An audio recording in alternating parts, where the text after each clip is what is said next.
ఆయన ఎలా బయటపడి నిజం చెప్పారో అలాగే అత్తయ్య కూడా నాకు సరైన సమాధానం చెప్పాలి. ఏమిటే? ఏం సమాధానం చెప్పాలి నీకు? ఏమే నువ్వేమిటే పొగరు బట్టి సంబంధాలని తెంచుకుని వెళ్ళిపోయిన దానివి మళ్ళీ వచ్చి గుమ్మల్లో ఈ రగడేమిటి?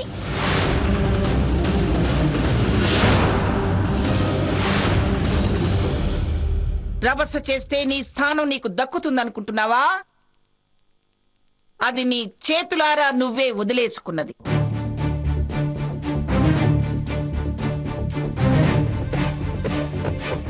ఏమిటే? ఏం సమాధానం చెప్పాలి నీకు? హోంకరించకండి అత్తయ్య. మా ఉనికిని కోల్పోతున్న ఈ సమయంలో కూడా ఇంకా మీకు నేను భయపడి ప్రశ్నించకుండా ఉండలేను. పిల్లిని గదిలో పెట్టి బంధించి కొడితే చివరి క్షణంలో ఏం చేస్తుందో నేనిప్పుడు ఆ స్థితిలో ఉన్నాను. మీరు గుడ్లు ఉరిమినా గట్టిగా అరిచినా నేనేం భయపడ్ను. నాకు మీ అందరి నుంచి సమాధానం కావాలి.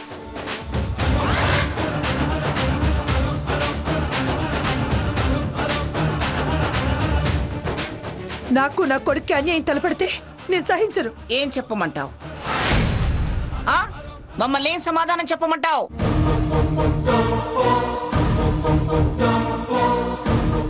ఎప్పుడో తెగదింపులు చేసుకుని పోయింది. ఇప్పుడు ఇలా ఊడిపడి వాడు కొడుకు వీడు నా మొగుడు అంటుందని మేమేమన్నా కలగన్నామా? కలగనటం కాదు, కలిసి ప్లాన్ చేశారు. సాకేత్! అరవకు గ్రాని. ఆ రోజు పార్కులో కలిసింది వీళ్ళిద్దరేనని ఇప్పుడు కన్ఫర్మ్ అయింది.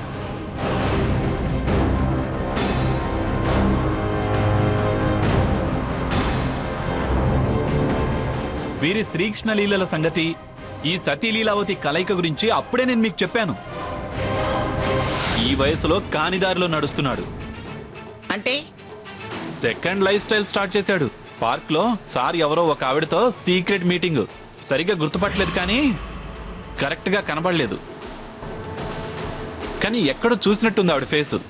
చిచి, ఎవరిష్టం వచ్చినట్టు వాళ్ళు ప్రవర్తిస్తున్నారు. వెళ్ళండి అవతలకి. కానీ మీరు ఏమీ రియాక్ట్ అవ్వలేదు. దాన్ని బట్టే తెలుస్తోంది ఈ డ్రామాలో మీ పాత్ర ఉందని.